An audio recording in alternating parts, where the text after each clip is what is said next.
What's going on, everybody, and welcome back to Season 2, Episode 40 of Hit the Books, the podcast. We dive deep into the world of sports and sports gambling. Each episode, break down the latest news and trends, provide analysis, and offer up our best bets and betting advice. Let's jump into this week and Hit the Books. We're on Episode 40. So this week's episode, we have Huff and Ace on with me today. Mackie is out on vacation in Cancun, Mexico, so hopefully quick recovery from him coming in the next week. NHL and NBA finals are starting this week as well. We couldn't be more excited about that, but we cannot forget what this means. Football is just 99 days away. So close. We will get to that. But do not forget, we have our NHL DraftKings prize pool is now live with the Vegas Golden Knights and the Florida Panthers battling it out for the Stanley Cup. On top of that, we have the NFL and the MLB with some news and things to review. Can't forget our power rankings in the MLB each and every week. So let's move into this week's episode and introduce my co-host, Ace. Let's start off with you this week. Nice to see you, buddy. Yet another week here on the show. Yo, what's up, boys? Ready to get talking again. Some more finals coming up now, which is pretty hyped to say. None of my Boston teams made it. You hate to see it. But we have some good matchups, so I'm looking forward to talking about that. And baseball's rolling, too. Been eating that up the last few days, some day baseball. Got the MLB TV rolling. Shout out to Jesse. So definitely love watching those games. But yeah, ready to go. Yes, sir. Lots of good stuff to look forward to this week. Huff, let's finish it off with you. What do you got for us here? Episode 40 of this season. Lots of good stuff. Yeah, what's going on? Like you said, the DraftKings prize pool is now live, so that's definitely been a pretty exciting moment for us. Seeing the entries fly in, getting all the boys and all the followers to hop on the Hit the Books prize pool, and put your knowledge to the test with the Stanley Cup Finals. Like you said, our Vegas Golden Knights got there with the future pick. Ace, tough to see your Celtics go down. We'll get into stuff of that, but I like them in that Game 7, but we'll get into that when we get into the NBA. Other than that, not much going on with me. Alrighty, boys. Let's jump into the NHL to get us going on this week's episode. Stanley Cup Finals are here, but let's review the conference finals before we get into the Stanley Cup. Starting off, the Florida Panthers and the Carolina Hurricanes faced off, and the Panthers were able to complete the series in just 4 games, sending the Hurricanes home from the conference finals. Hurricanes have not won a conference finals game since their Stanley Cup victory in 2005-2006. Quickly on the West, the Vegas Golden Knights took a commanding 3-0 lead on the Dallas Stars. The Stars did not give up easy. This took the series to 6, in which Vegas put the hammer down on Dallas in Game 6, outscoring them 6-0. This will complete Huff and I's future. Vegas Golden Knights to win the Western Conference plus 440. Super pumped about that one. What do you guys got about these round 2, Stanley Cup Finals matchups? Yeah, we'll start in the East. I saw a stat as well off of that you said the Hurricanes have not won a conference finals game since their 05-06 Cup run. They haven't won one, and they've been there 3 more times. They've gotten swept each of the last 3 times they've been there. 0-12 in the last 3 conference finals games for the Hurricanes. Not a good look for Hurricanes fans, but the Florida Panthers were the better team all series. And like we heard Rod Brindamore say, we didn't get swept. It's like, the series was 4-0. You did get swept. I don't care how many overtimes we played. I don't care how many seconds were left on the clock when Matthew Tkachuk scored the 1 goal. 4-0 sweep. The Panthers were the better team, in my opinion, the whole series. Like I said, my take last week or the week before was I thought the Hurricanes were going to jump out to a 1-0, maybe a 2-0 series lead. And I thought the Panthers were going to battle back and win the series. But when they jumped out to that 2-0 lead, I hopped on them immediately on their home ice, and I'm really glad they got that sweep done. But Ace, I don't know about you. You were on that Panthers team. You've been on them all season. I'm interested to hear what you have when we get into the Cup final, when we're starting to talk Florida versus Vegas, who you have there. But, we kind of went over this series most of last week, but Florida, obviously, they're not going to go out easy, in my opinion. No, and you're definitely right. I've been high on them ever since they've beaten those Bruins. Obviously, I had to rock with my boys and couldn't bet against them. But I think Mackie had the best quote. He said a month ago. I bring it up every week. The Panthers have been playing playoff hockey for 2-3 months. They eke their way into the playoffs thanks to your Pittsburgh Penguins. My Bruins aren't going to the Stanley Cup. Not taking care of business against the Blackhawks, and then the Panthers get into that 8th seed, And they're the former President's Trophy winners who added Matthew Tkachuk. We see how good he is, the face of the league. You know what I love about that guy? He's going out there, great face of the league that nobody expected to be. And he's on like NBA on TNT, yucking it up with Shaq and Chuck. I mean, young American talent, probably the best American player right now, if you think about it. I mean, Jack Eichel's right there. We get to see probably the top 2 Americans face off. Yeah, I agree, and it's tough because Matthews is right there, but the Leafs are just cursed. I don't know, but I'm very excited for this Cup final. Obviously, I was on Vegas all playoffs, and I'm really excited to see this Cup final. But I really thought Vegas was going to get the sweep done as well. But I didn't think they were going to get the sweep. I thought it was going to be a gentleman's sweep in 5 games. Get the series done in 4-1 at home. I was shocked to see them not win that home game 5. But when you win 6-0 in game 6, a commanding win, and Vegas clinches that future that me and Jesse play. So I was hyped about that. Yeah, plus 400 odds too. I mean, in the Western Conference, favorites coming in, but that was a mucky group that they had there. I mean, nobody really knew who was coming out when you looked at the beginning. I mean, Vegas obviously great pick, but think about all the other takes a lot of people had. People were saying, like I said, Edmonton. You heard Colorado easily. People like Dallas, as they should have, really took the Vegas Golden Knights to the brink there, gave it their all. I mean, too good of a roster to get swept, in my opinion. And at least they grabbed a few. I'm surprised they didn't send it to 7, though. They got mollywopped at home 6-0 in the game, in the clincher. I honestly couldn't believe that. That was mesmerizing to watch. Just a team just dominate. They suffocated them. Like that. Yeah. And I thought Dallas was going to win game 6. I said that I thought Dallas was going to win that game. I thought they were going back to Vegas for game 7, but that's exactly what you texted me. You're like, I don't know. He's like, I'd love if Vegas would win tonight, but I think the Stars might do it. I didn't like Dallas enough to bet on them, obviously, but I thought you rode them with me. I took them money line and we took them the puck line, I thought. Vegas? Yeah. Well, I thought that was game 5. I think I wrote it back to back. Had to after we lost. Yeah. I did. I took both game 5. Yeah, they were plus 110 going into that game 6. I mean, even the books had them going back home to Vegas for 1-1. I think I said it was going to be the same as the NBA. One was a sweep, one goes 7. But obviously, Vegas clinches it in 6. So you know, it's a tough call about that Stars team too. People like to talk about Ottinger. We have done it all year long.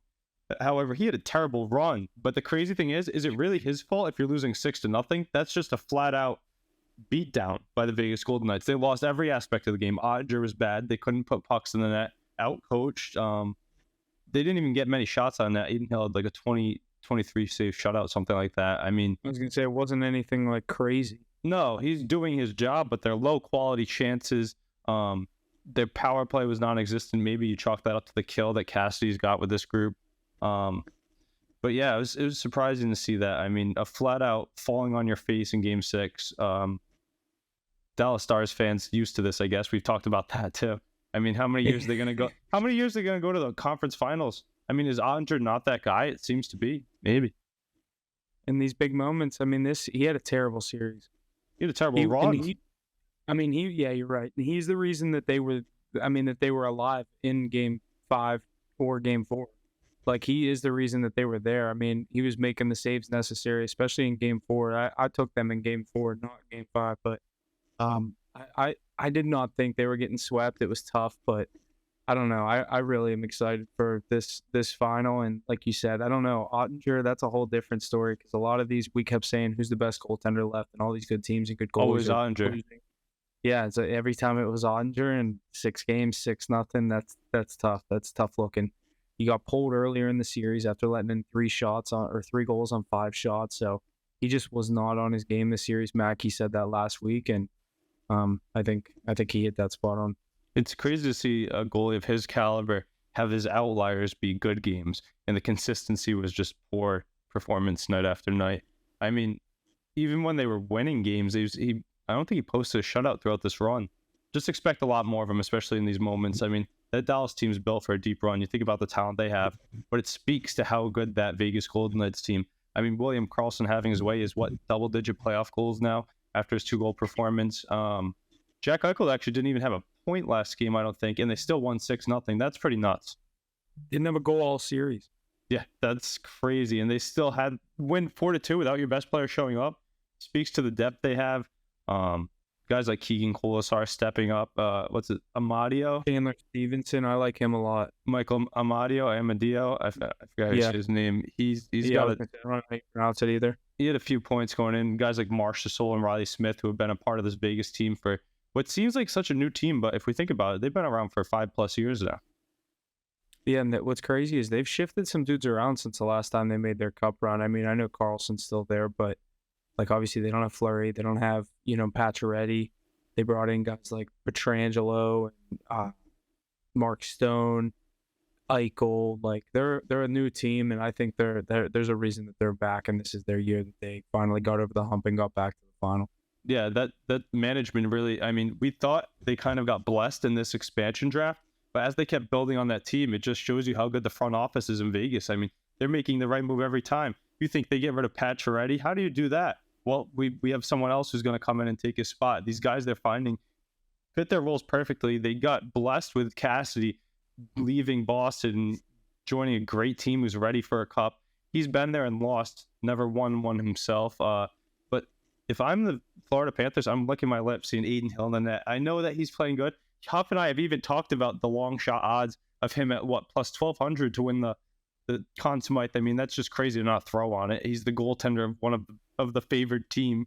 You'd think he's got to have a decent shot at getting it just from history.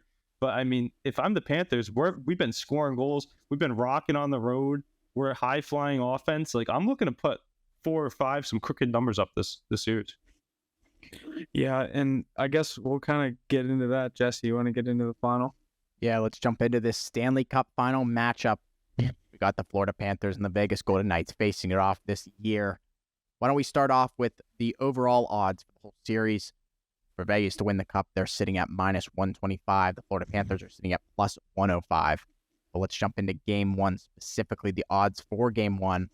Vegas is favored at -1.5 is +180. Their money line sitting at -134. Florida's money line +112. The over/under sitting at 5.5. The over favored it at -120. Interesting. That first game, what you really have to look at going into Game 1, in my opinion, is the series price, right? We're going to take them game by game, and you're going to see it's going to be a series. I don't think this is going to be a sweep either way. I don't think you think that either, right? Mm-mm. Yeah. No way. So that's why. I mean, take your series bet from the beginning, and then you got to ride night by night because there's going to be swings in this series. I think there's going to be some 2-1 series lead, a 3-2 series lead the other way. I think it's going to be back and forth. Two teams that don't really know each other, not too familiar. Maybe the Panthers are a bit familiar to the Bruce Cassidy style of hockey that they played against last year and beat up on in their President's Trophy run. But at the same time, these two teams are very foreign to each other. This is a tough one for me. Vegas and Florida, when you think of the Stanley Cup final, those aren't necessarily the two places that you're thinking of that could be representing for the Cup final. But I don't know. Like you said, I think it's definitely going to be a series. I have Vegas winning it in 6. I feel like I have to just keep riding them. And I don't know. I want to say 7, but I really think this is at some point, I don't know, Bobrovsky has got to slow down. He can't keep winning these 1-0, 2-0 games for Florida. Like you said, if they're looking to beat Vegas in this final, they need to get to Aiden Hill and get to him fast and put, like you said, 4 or 5 in the net. Because Vegas is able to hang around in those kinds of games. If they're able to put bucks behind Aiden Hill, I think Florida's definitely going to be the better team in this series. But I like Vegas. I'm going to go with Vegas in 6 as my pick. But what's crazy is I wouldn't be surprised if Florida wins Game 1. Yeah, Florida. I mean, like we've said all series, all playoffs. They've been road warriors, really taking 2 teams that are known for their home ice. Think about it. The Carolina Hurricanes, the Toronto Maple Leafs, the Boston Bruins, teams with strong home ice presence getting dominated in their own building and then shell-shocked. And I think that's what's going to happen. I really think that the Vegas Golden Knights are going to be shocked at how quick and how fast this Florida Panthers team is. A lot younger. I was looking at the way they were built. I don't know if you guys saw that post I might have sent in the chat. The way that these Panthers are built. A lot of them drafted, claimed off waivers, a few trades, and a few signings. Obviously, everything you need to go into it, but all within the last few years is the thing I'm interested in. It's a very young group. They're playing well together.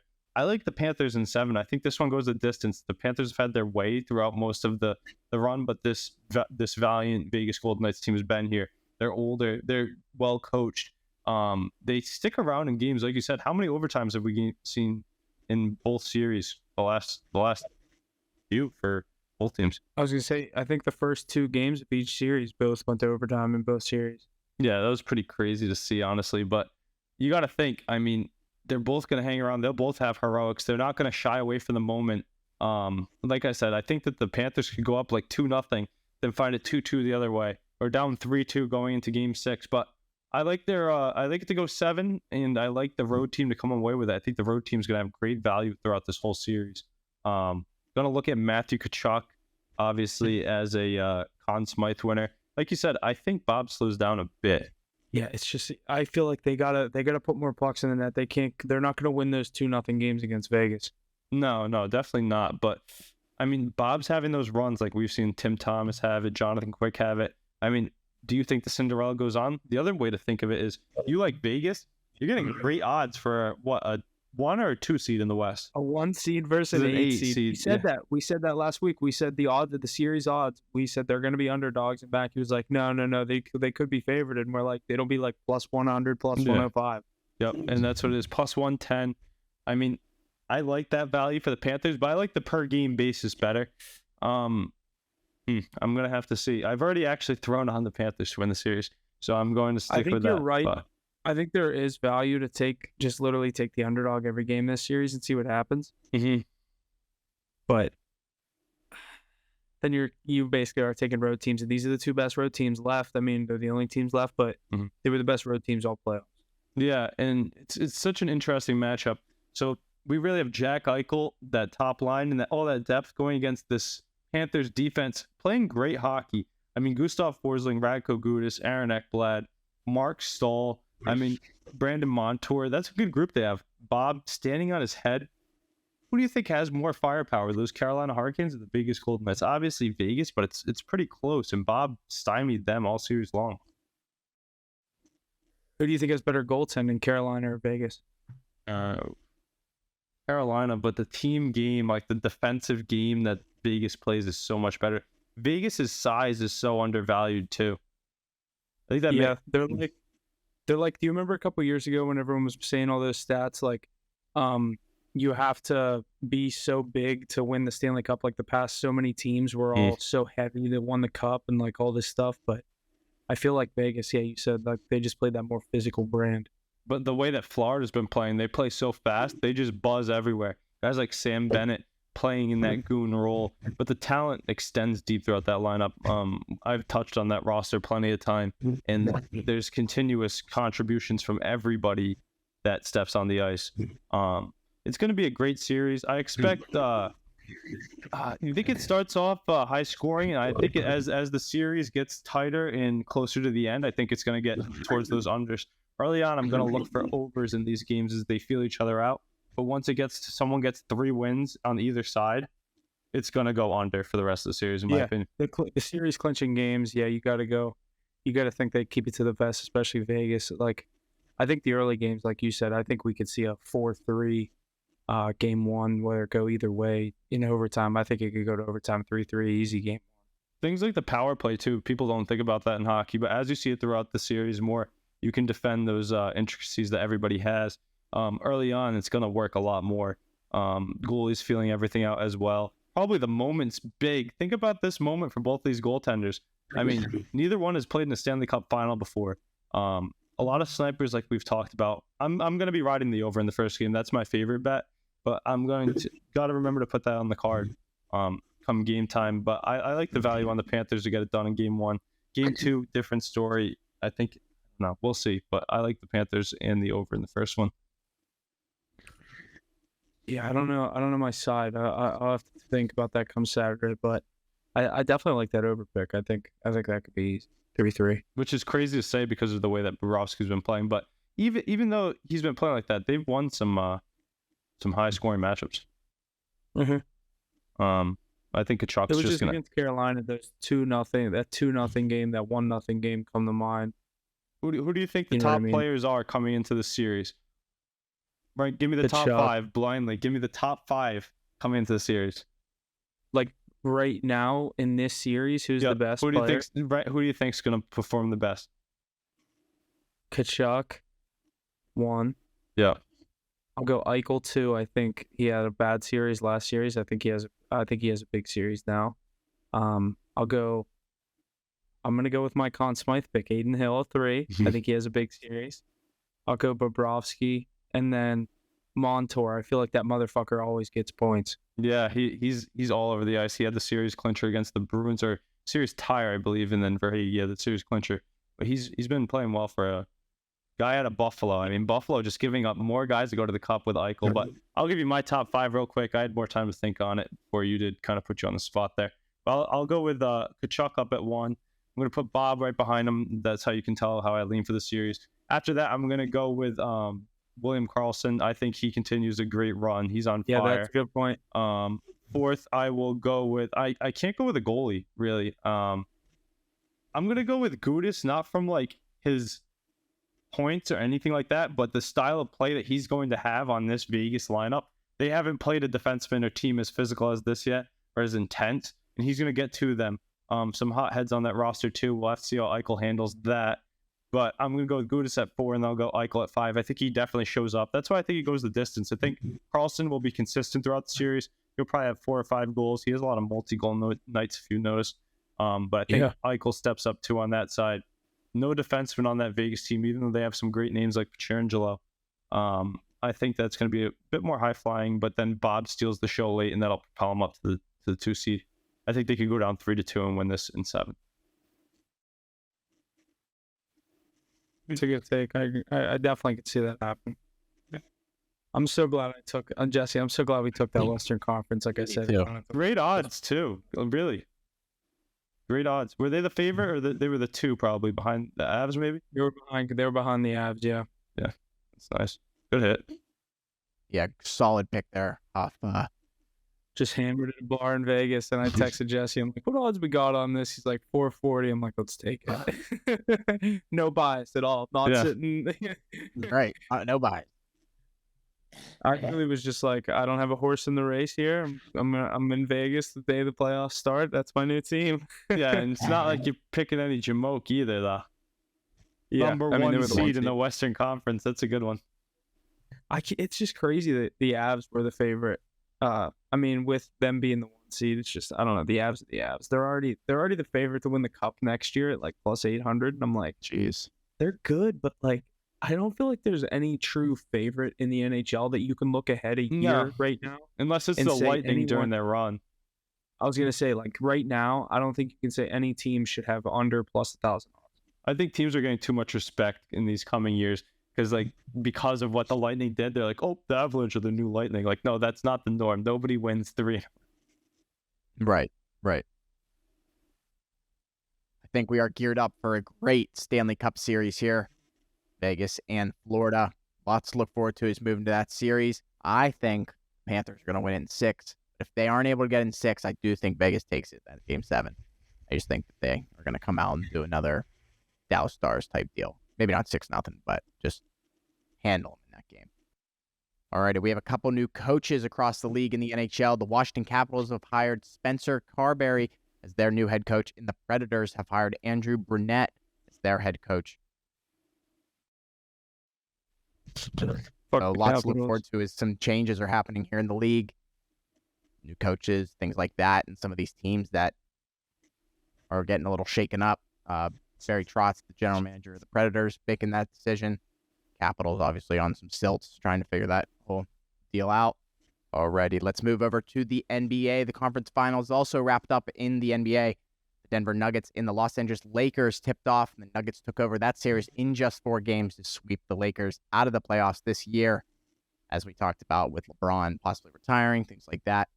So lots to look forward to in that one. The Celtics and the Miami Heat are on the other side of that narrative, going the distance to Game 7. The Heat taking it at large in Game 7, sadly sending Aces Boston Celtics home. What do you guys think about the conference finals? Any good comments? I mean, we'll get that Denver Lakers series out of the way first. We touched on that a lot last week, but I think we'll talk about it more in the matchup. But what an utter complete failure by the Los Angeles Lakers. But let's not take away from the utter and complete failure that the Boston Celtics had at home in Game 7. Another Game 7 lost in this playoffs this year from the Boston teams in the Garden. Seemed pretty cursed at home. Tore my heart out. I literally, again, for the second time this year, I bought into the hype. But this time, coming back from 3-0, I had the plus 650 ticket. I was texting Jesse. I was ready to make clips. And I, just like the Boston Celtics, thought that the series was over when we won in Game 6. The most improbable win. What a great 3 games.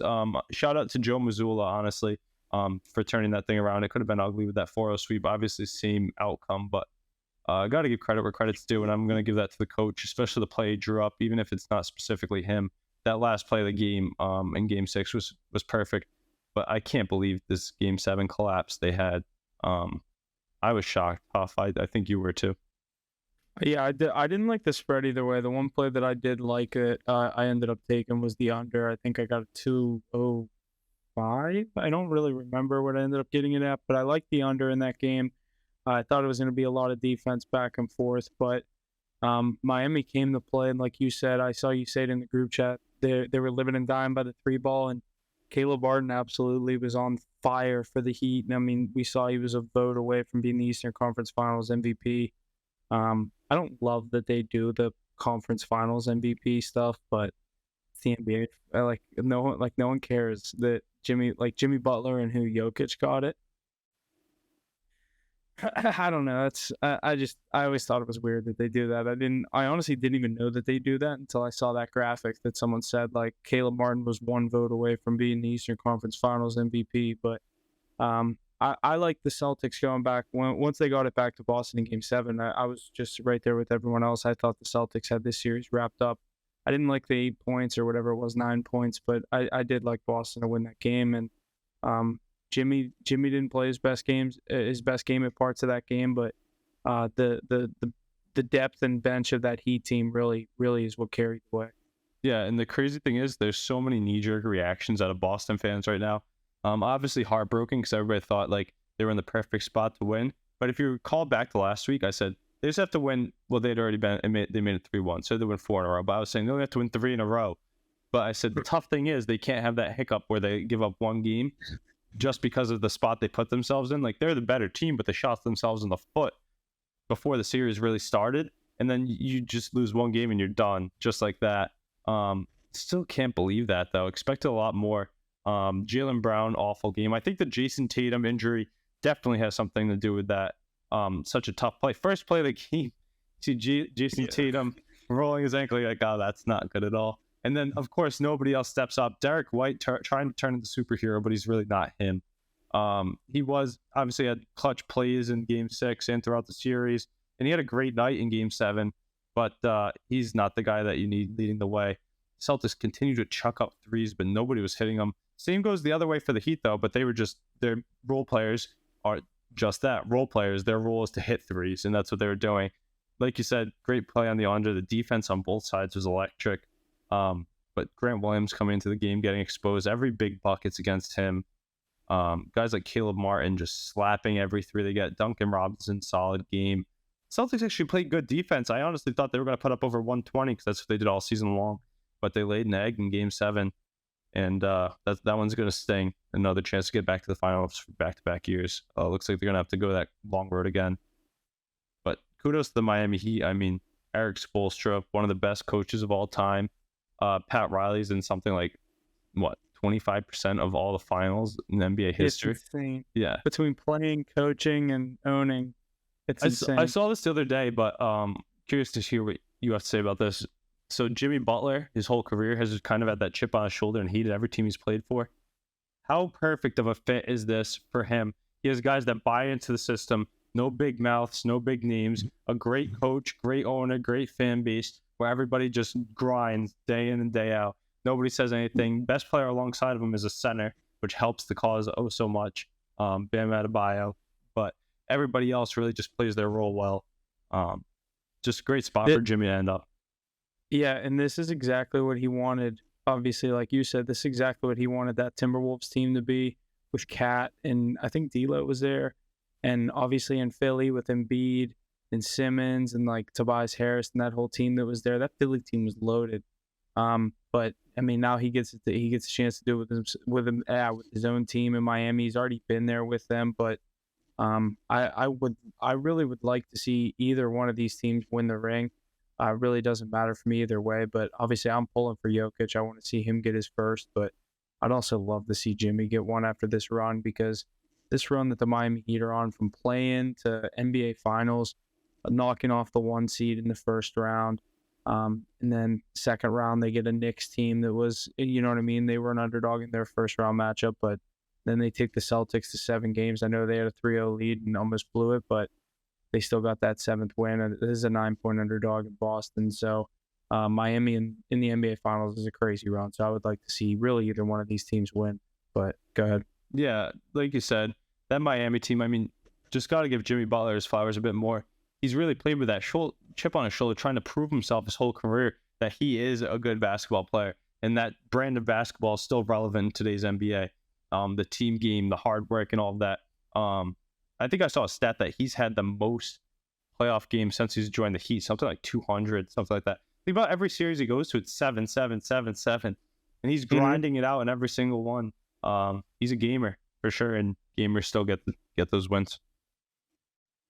It's like the opposite of LeBron, like 10 years ago when LeBron was just sweeping everyone.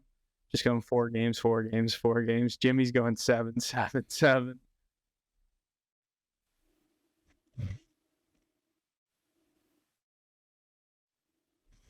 Alrighty, let's jump into this final series. Run over these odds real quick. For the series prices going into this finals, the Heat are favored. Sorry, let me restart that. To win the NBA championship, the Nuggets are favored at minus 460 here on FanDuel. The Heat coming in at plus 350. Some incredible value there on the Heat. But going into game 1 on Thursday in Denver, the Nuggets are favored by 9 points. The money line, their money line sitting at minus 390. The Heat money line at plus 310. The over/under sitting at 219.5. The under favored at minus 112. What do you guys got? Who do you think's coming out of this one? See our NBA championship. That's my thing with this series is I love the Nuggets so much, but there's value on the Heat money line in every single game. If they're going to be plus 300 in Denver in game 1, I probably won't take it in game 1 because I like Denver with the rest to handle business in game 1 at home. But game 2, I'm definitely going to be looking at that Heat money line, especially if they're down 1-0 and you can get a plus 325, plus 330 money line in one game. You might be a 10 and 11 point underdog. You can take that as well. Yeah, I think there's going to be some value on the Heat throughout the series. And, you know, what's tough is I was just on the Heat a lot against the Bucks and against the Knicks. If you recall, I was riding their money line. But another story with a Florida team against my Boston team. Can't be riding them, but they're getting disrespected on these books. Crazy. If you tease like a game total and the points, that's what I told my buddy who's a Heat fan going into the game. I really thought that the Celtics were going to win. So I said, tease the points for the Heat and the under. That would have been a perfect play last game. I think that might be a perfect play in a lot of these games coming up. Just getting them at like 15 or 16 when they're plus 8.5, you know. But yeah, I don't see the Heat winning the championship. They're going to be 5.5 point underdogs, 6 point underdogs at home. Yeah, and the crazy. Well, it depends on how the series goes, though. Let's see. The Celtics. You're right. The Celtics spread tightened up a bit as they went 2-0. You know. Yeah, but if the Nuggets are up 2-0, oh yeah, and this goes back to Miami double for game digits. 3, it's going to be a 13. They might be a 10-point dog at home, 12-point dog at home, which I would love. I would love to see that. I would just take the money line. I literally would just take it. Well, I'd take the points and the money line because you're getting that many points in the playoff game at home. But I'd take the money line and do what you said. Tease the points up to like 20 in the under. Yeah, just because of the way that the brand of basketball the Heat play. But I'm gonna be different than my NHL take here. I don't think both Cinderella stories end well for Miami. I think this one could come up to an abrupt and utter halt.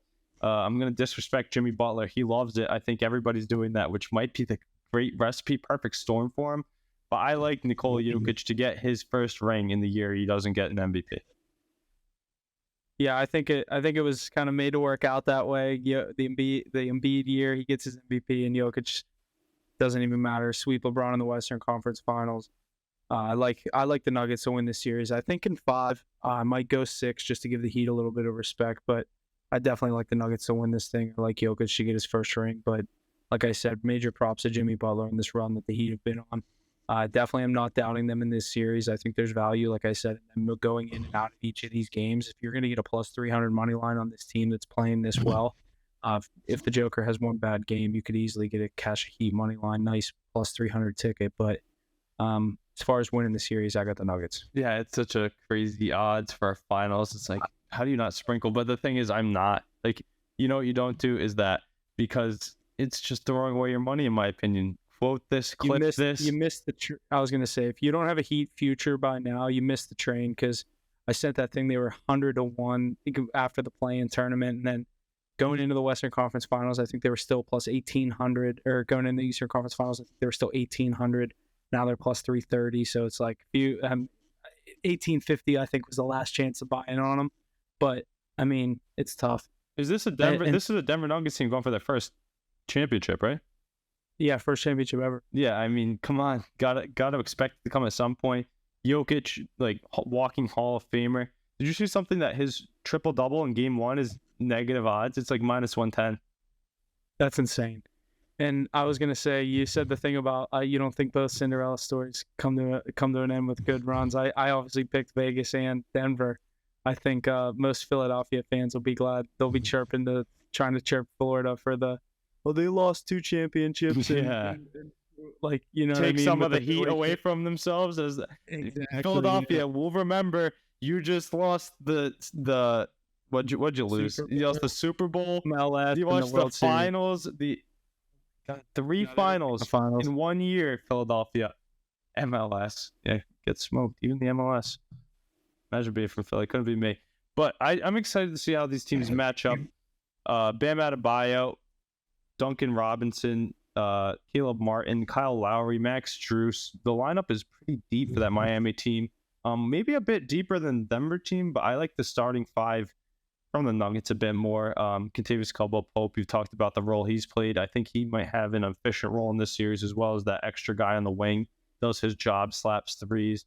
And then I think Jokic is a beast inside. You got Porter Jr. and Jamal Murray. They'll do their thing. And Bruce Brown off the bench, that's a good addition, honestly, coming from the Brooklyn Nets. Very underrated player, but he's good size.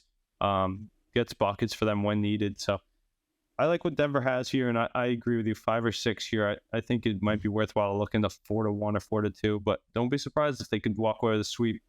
Jimmy Butler he loves hearing this. Write him off. He always wins, but I like the Nuggets here. I agree. It's gonna be tough to bet this series, though. Like you said with the line, if they go up early, it's gonna be tough to bet this series.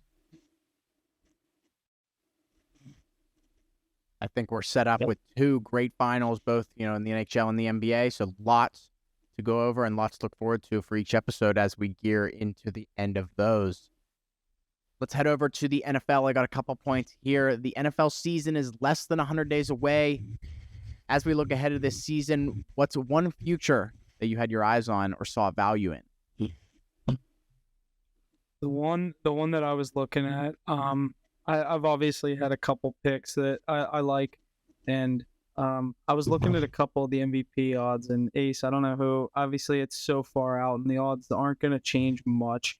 But before the season, obviously, we always see those. If you bought in at this point, you know what I mean? You get this award. Like, I mean, I'll rip through some of these like the one that I liked was, I think, Joe Burrow plus 700 for an MVP. I think that has some value, even though I'll be taking a biased pick at Kenny Pickett probably. I think I saw 4,600. Like, I'll sprinkle a little ticket on that just in case. But I'd probably have to say I'm going to go with an MVP. And I'll say I think Mahomes or Burrow, but I'm going to go with Burrow. I think this is the year that he gets his MVP. That's a good take, and I feel like a lot of Bengals fans feel that way. I don't think it gets done. That's such a tough division. Even your Steelers having, even though they projected to be towards the bottom of the division, that's a tough team to beat. That Ravens defense is really good. That Browns defense got a little bit better, adding Zadarius Smith. I think we could see some regression there, and I honestly think that this new Baltimore Ravens team can get that division win too, which kind of alludes to me staying away from that. I was just looking over here at a few. I was looking at an NFL prop for the most rushing yards. I like Derrick Henry there at plus 800. That's pretty crazy to me that he's undervalued there. Is it because they don't know where he's going to be playing, do you think? Derrick Henry? Yeah, is he going to be in Tennessee? Like, what's going on? Yeah, he's going to play. I bet you he does. He's too good. He's one of those guys that can get an MVP on his own. I don't see him sitting out. Just like we saw Eckler come to terms with the Chargers. I know that he doesn't want to be in a rebuilding. That's why they give him the ball every play. They don't have anybody that can throw. I mean, is it the last year of Tannehill? Yeah, true. That is a good point because all they're going to do is run the ball. Yeah. At the same time, I also look at the NFL Comeback Player of the Year awards. I saw something about my boy Mac Jones being up for that. If he can have a good year, I don't think he can get the Comeback Player of the Year. I think some people are taking DeMar Hamlin, which would be more of a. I was going to say, if DeMar Hamlin touches a field, I think he's going to get it. Yeah, but I mean, that's more of a PR pick. He's minus 250 for it. That's crazy. It's just because he's practicing and stuff now. Yeah, I mean, kudos to him. Can't say anything about that, but if they should have second place Comeback Player of the Year. If they could, I would like to look at that this year. A lot of guys coming back from injury, like Matt Stafford, Cooper Kupp, Jimmy Garoppolo, Lamar Jackson. I guess you could say that, but Jimmy G, if he can, I mean, he failed his physical though with the Raiders, but if he can get everything straight and get going with that, Lamar has the second best odds on FanDuel. Really? That's weird to me because he played. DeMar Hamlin minus 250, Lamar Jackson plus 1,800, Tua plus 2,000, and then John Mechie plus 2,000. So yeah, I would look at Garoppolo if he was playing. I think he could really have a big year with the Raiders and McDaniels. But I guess that makes sense. If you're going to look at the Lamar Jackson play, then it essentially thinks you're going to have a great year. I would look at him more of in an MVP season. If everything my brother tells me is right, big Ravens bias there, then he should be good enough to get another MVP and return to form with all the weapons he has now. What are the odds sitting at for him to win the MVP this year? Lamar? Yeah. 1,500. Yeah, that's crazy to me. I mean, with all the weapons he has and everything he can do, if you see him leading his division, which means he'll probably be a 1 or 2 seed in the AFC, I bet you he could be in that conversation if he can stay healthy for the full year. Fulfilling that contract, being happy, getting weapons added there, fully healthy, like I said, and getting the bag. So I like Lamar Jackson, the Ravens, a lot this year. I was high on them last year. Obviously, injuries crippled their season, but I think that they'll have a good run. Yeah, I'm not sold on the Josh Allen hype. I don't know. I think they might lose their claim in the division soon.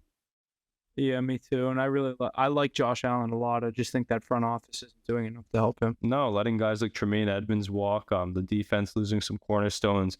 We see the temper tantrums from Stephon Diggs really iterating the thought process there up in Buffalo. I was high on Miami last year. I'm not a believer in the Jets, regardless of getting Aaron Rodgers. I think Miami's the team to beat. Their most talent, I guess I would say. Yeah, they got the most studs all around the field. Like I said, the NFL season is less than 100 days away. We find out that DeAndre Hopkins has been officially released from the Arizona Cardinals. Curious where you guys see him ending up and what teams be a good fit or should make an offer on him. Ace, what do you think? I've heard so much talk about this. Everybody seems to be amazed by the DeAndre Hopkins hype, and I've been high on him my whole life, his whole career. I've always said he's a top 5 receiver, and he shows that with the plays like that, Hail Murray and whatnot. But the thing is, how much are you willing to pay for a guy that's that old? How good is he still? If you go to a contender like the Chiefs or the Bills where they can make the money happen, then I really like that. But my dark horse to go get him would be the Dallas Cowboys. I don't think they could afford him. Whoever is going to get him and he's going to make an impact, he's going to have to work a contract, in my opinion. See, the one place I kind of see him going that I saw them interviewing the quarterback on TV was Cleveland to play with Deshaun Watson again. I thought that would be kind of cool, and that's coming from a Steeler fan. I thought that would be kind of definitely a realistic landing spot for him in Cleveland, but I definitely could see Dallas, but I've been hearing Chiefs, Bills. It's always Chiefs, Bills, Eagles. Yeah, exactly. Just the three best teams. Ravens too. I mean, a lot of people were telling me, oh, they got Odell Beckham Jr. though. No, Odell Beckham Jr. is a great ad, but if you can get DeAndre Hopkins and make it work, then you get DeAndre Hopkins. He's your wide receiver 1. And they were like, oh, well, Odell doesn't play well in that role. Well, did we not see him just win a Super Bowl as the 1B to Cooper Kupp? And that's where he really excelled in that role. Yep. I mean, I know they have guys like Zay Flowers and Rashad Bateman, Devin Duvernay, but to me, I don't think Rashad Bateman's that good. All 3 of those guys are 3s in my opinion. 2s or 3s. Obviously Zay Flowers yet to be seen, but if you could add DeAndre Hopkins to the mix in Baltimore, boy, that would be something. Yeah. But imagine Cleveland with Deshaun Watson would be. That'd be something crazy. I didn't even think about that. That'd be a good one to add. Deshaun said he was calling. They said in the interview, I think Deshaun said he still talks to him all the time. Like, do you think he joins like DeAndre Hopkins gets claimed by one of those teams in the arms race of the AFC? I think it's tough, but I think the Chiefs is where he's gonna go because Mahomes is just gonna say, I want DeAndre Hopkins, and all of a sudden it's done. But I don't know. It's tough. I think the Chiefs is probably going to be the place where he goes.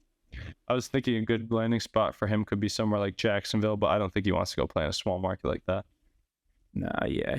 I think he also wants kind of somewhere he's not the true one. Like, if he goes to Baltimore, he's the one, but there's, like you said, there's names around him where he's not out there. Cleveland, he'd have Amari Cooper. Yeah, exactly. I also saw in that Jones. I like him a lot too. I don't know why I've seen this because I feel like their receiving core is nice. Is the Los Angeles Chargers, but I've seen that you'd consider that team as well. I think that's probably just he wants to live in LA. Yeah, and catch passes from Justin Herbert. That's a great team. That franchise is they always end in bitter taste at the end of the season, but it's a great team. I mean, all the pieces they have are perfect in LA. 2 years ago, all they needed to do was tie, and they called a timeout against the Raiders. The Raiders kicked the field goal, and it sent the Steelers to Kansas City for the playoffs. Yeah, that was crazy. I remember that. Everyone was like, bet the tie. It's going to tie. It's going to tie. And it literally almost tied. I was pacing around my basement. I'm like, Steelers are going to miss the playoffs because this fucking game tied. And literally, like, remember the whole overtime? It literally started to look like they weren't trying. Yeah. And then Brandon Staley tries to be a hard ass, and he's like, timeout. I'm going to ice the kicker. It's like, what the fuck are you icing us for? We're 30 yards away. We can end your season right here. Yeah, that's crazy. That was crazy. But now, last take on this DeAndre Hopkins piece. You think he draws us out for a while, or will he sign anytime soon? I think he draws it out. I'd be surprised if like all these optional OTAs and shit. Like he doesn't want to. We'll have some breaking news for you on that as it comes, but I bet you it comes over a month away. Yeah. You think 4th of July, like after 4th of July? Yeah, like just before, like in the midst of training camp. We're going to say midst of training camp, like 2 weeks into training camp. Someone's going to get hurt. Boom. Yeah. DeAndre Hopkins. Ezekiel Elliott or DeAndre Hopkins? Who goes first? I think Zeke will sign first. Interesting. I don't know. That's part of me just thinks because the receivers like to hold it out, but I also think a lot of these teams are going to play hardball with Zeke. I feel like there's a bigger market for DeAndre Hopkins. Mm-hmm. It'll be interesting, though. There's more quarterbacks that are like, I need weapons. And when you say you need weapons, you need receivers. Like, you can plug any motherfucker in at running back in the NFL if you have a good offensive line. You know what I mean? Mm-hmm. If you have a good enough passing game, the running game's going to be open. Yeah, you're not wrong about that. I mean, obviously, Zeke would be a game changer compared to some others. Absolutely. Absolutely. At the same time, this DeAndre Hopkins news, I've been reading some of the stuff, and a lot of teams are in on him, but not at the price he's looking for. So I wonder if it's going to be more of him rain chasing or chasing a bag, because it's a very different outlook of teams of who can afford him and who can get him. I'd like to see him play some meaningful football games again. I wonder. I missed that Texans Chiefs game where they were up 24-0 and Holmes came back. Yeah. It was the exact same thing as what Trevor Lawrence did to the Chargers last year.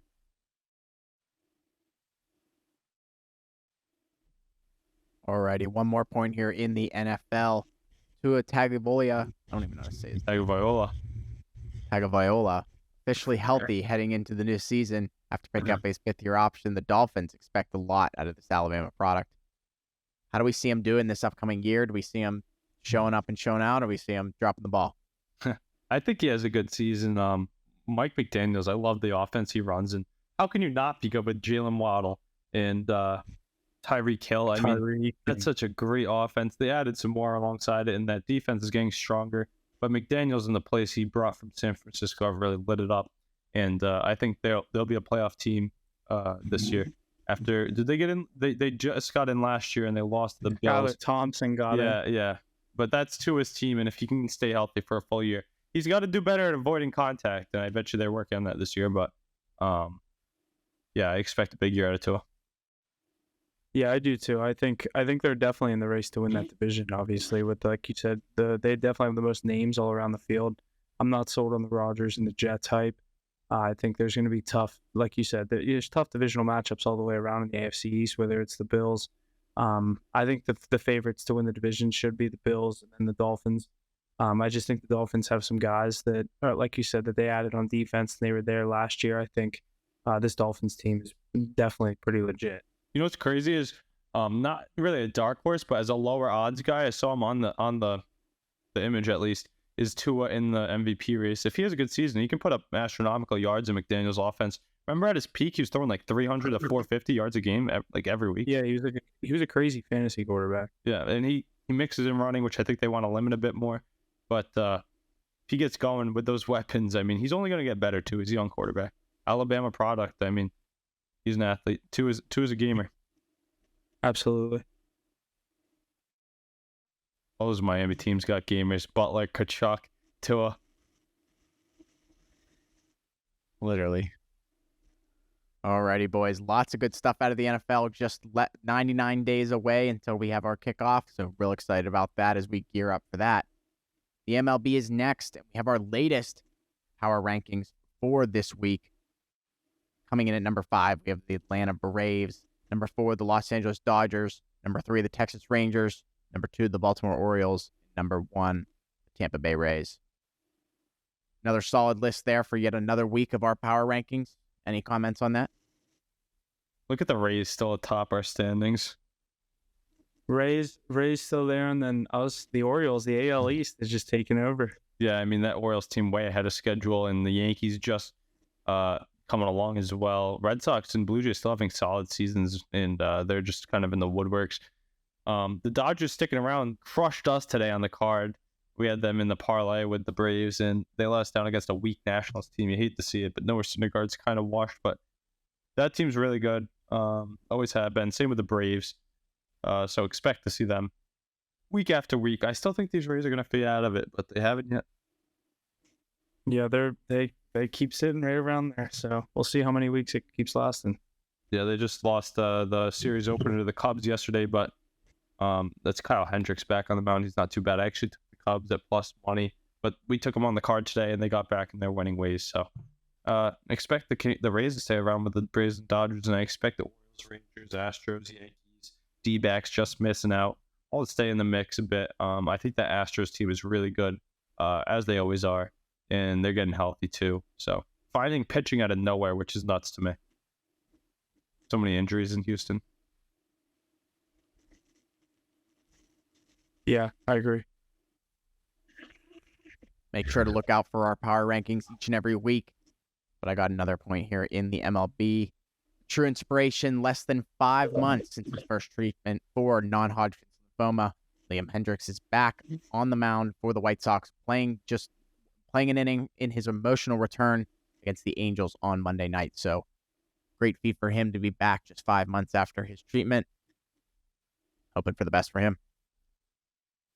Yeah, we've been riding this White Sox team. They're not necessarily the best team, but there's been value on them, and we definitely hopped on them. We took them today. They burned us, but we've definitely been on this team, and good to see him back. I think if you're an odds better on divisions to win the division, grab it in the middle of the season. I like the White Sox to win this division. I know the Guardians and Twins, pretty solid teams, and Tigers not playing terrible baseball, but I think the White Sox have a lot of talent. Pretty underrated team. Lucas Giolito leads their staff. Dylan Cease, Hendricks now on the back end. I don't know if they'll get that closer role back, but they have some other good names like Joe Kelly in supporting roles. But I like Jimenez, Moncada, Luis Robert, Tim Anderson. Timmy. Yeah, they have a great team. I think they're going to start turning up. That's why we've been hitting them so much. Tough today, but that White Sox team in that weak division, in my opinion, could get back to the playoffs. Yeah, I like that division take. The Twins are scary, but they have their bullpen's terrible. I can't bet on them. Yeah, they're losing to teams like the Astros right now. And I was taking the White Sox against the Twins, I believe, in a series or two ago, and the White Sox paid dividends for me. So I'm going to keep riding that. I took the Blue Jays and the Astros in a parlay tonight, and Manoah's been so bad lately, dude. He's awful. He's just fat and awful right now. Nah, he'll bounce back. He's young. So this is a bad year. This is an outlier year. I like him. I like him just because of WU guy. It's tough when he plays the Red Sox, but I think he's good. But he's going to bounce back maybe next year, second half of the season. I hope so. I hope fucking they can either get him off the mound or he can turn it around here. I mean, he's been all right since the first, but Blue Jays, I don't even think they can get guys on base right now. I haven't really been watching, but it's been 2-0 since the first. We have another player returning to the mound. It's been 1,029 days since Michael Soroka stepped on a big league mound. Returns for the first time since tearing his right ACL twice. Soroka struck out 3 over 6 innings to work into his return. So lots of good stuff there. Any comment? It's just another addition for that Braves team. I mean, look at them. They've been in our power rankings, every week? Top 3, usually. And now they get another stud back into their staff. Yeah, they're right there with the Rays, but obviously in the National League, definitely one of the best teams in the National League consistently so far this year. You know what's nice is guys like Jared Schuster and Dylan Dodd, who are high prospects, get to fill back into their role with guys like Soroka stepping back into the prominent role for right now. I mean, they need more time to develop. Haven't had too much success this year in their season debuts, career debut this season, but I expect a lot from them. Good farm system, good team. Braves keep rolling in the NL East. Meanwhile, in the American League, our top-ranked team also gets a boost with Tyler Glasnow. Saturday's outing marked his 17th start since the beginning of the 2021 season. Dealt with both the oblique issues and a Tommy John surgery he underwent in August of 2021. He had 2 appearances the following year in 2022 and struck out 8 over 4 in 2/3 innings against the Dodgers in his debut this season. So, Ray's just always on the top of our list. What do you guys think? I'm a Glasnow guy, former Pirate. I root for him. I hated to see him go down with that injury last year. Excited to see him back. I have him on my fantasy team, so excited to activate him off the IL and get him back going. Remember how electric he was in that World Series against the Dodgers? I mean, his curveball was filthy. His fastball was electric. Hope he returns to form. It's only fitting that his season debut this year was against the Dodgers, and he's still fanned by 8? That's pretty crazy in your debut against such a potent lineup. Expect a lot out of him. That's a powerhouse. That farm system, that pitching staff, their coaches there in Tampa Bay, they just build prospects. They breed. Everybody that comes up is good. I know they got him from Pittsburgh, but he's developed into a stud there, and he's going to lead that rotation, I think, for the rest of the year. Yeah, that killed me to watch him in that World Series. He's insane. That's exactly what you need, too. I think we got one in Keller now. Imagine you had the 1-2 punch. We can't do that. You can't pay 2 guys. No. Can barely pay 1. Yeah. We're paying our position players, but don't worry about the pitchers. With that, the Rays are the first team this year to hit 100 home runs. Hit 100 home runs this season. They weren't able to reach that point until August 12th of last season. So definitely picking it up this year. I mean, who's the best player in the Rays in your opinion? I think it's Franco, but Randy Arozarena is pretty good. I like Franco. But that whole lineup just mashes, and they get different guys in there day in and day out. Is it just me, or I feel like Arozarena is just a role player that came out of nowhere and is everyone's waiting on him to hit this cliff and just stop being good, but he's been doing it since the World Series 2 years ago. And what's crazy is how elite he gets in the playoffs. His numbers jump up even more than they do now. But this year he's really come into his own. You don't think about him as we're talking about the best players in the league. He's not even remotely You know what I mean? Like, Well, look at his stats and look at what he does every night, and look at the team he plays on in the toughest division in the league. I mean, what a team! Just that whole system they have down in Tampa, and they're kind of revitalizing it too. The fans are coming along, and reasons like that. I mean, pitching, hitting, fielding, speed, youth, coaching. That's why they're at the top of our leaderboards, right, week in and week out. And expect that team to continue rolling for years to come. Good stuff there. My next point in the MLB, Spencer Strider wearing number 99. He's the first pitcher in the MLB to reach 100 strikeouts this season, fastest to do it in league history. It's a pretty impressive feat there, fastest in league history to get 100 strikeouts in the season. I think this has a little bit to do with pitch clock and that kind of stuff favoring certain people in certain times of the game. But any thoughts on that? Ace, I didn't know much about him last year, and last year was my first year playing fantasy baseball, and I picked him up like 2 weeks into the season undrafted, just picked him up on the waiver.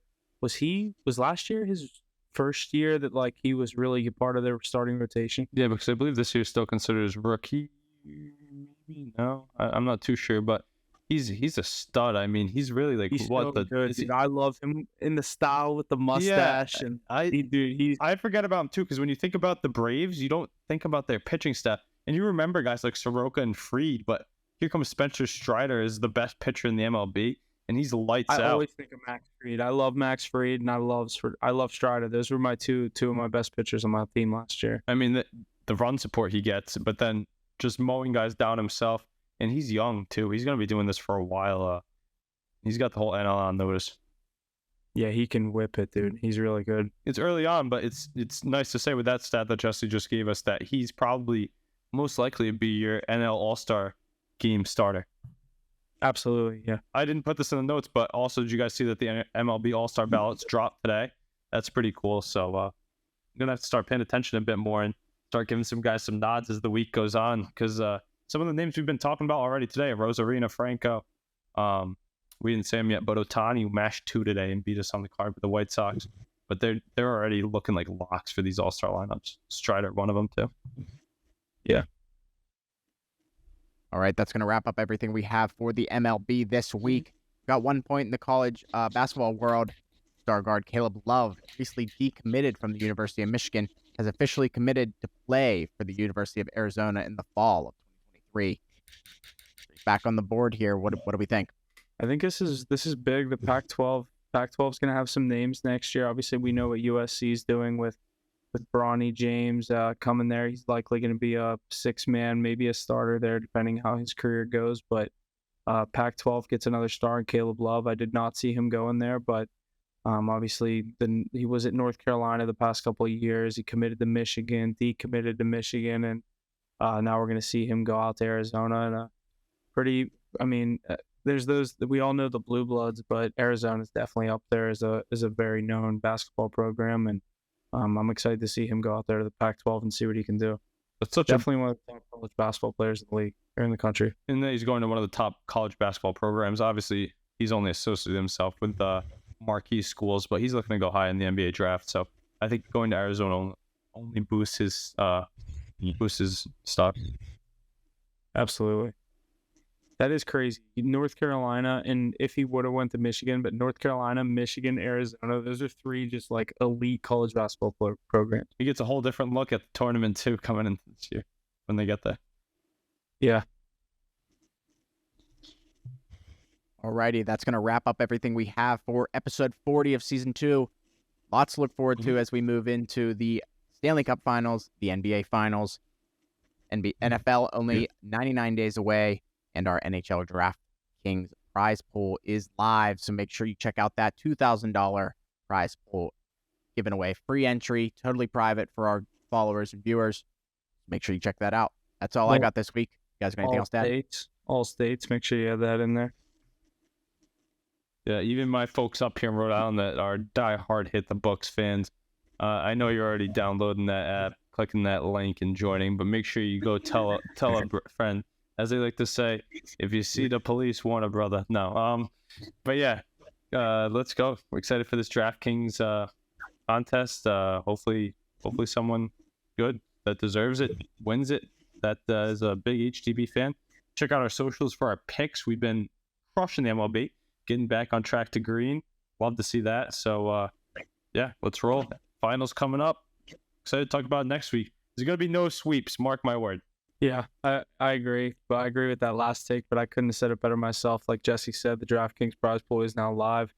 I really thought Vladdy Guerrero was going to go yard for me there, and I was going to get really hyped. But yeah, that's going to do it for us this week. Thanks for listening. See you guys next week. A little more NHL Stanley Cup final and NBA final talk as they get rolling this weekend. So stay tuned to the social medias for all that stuff.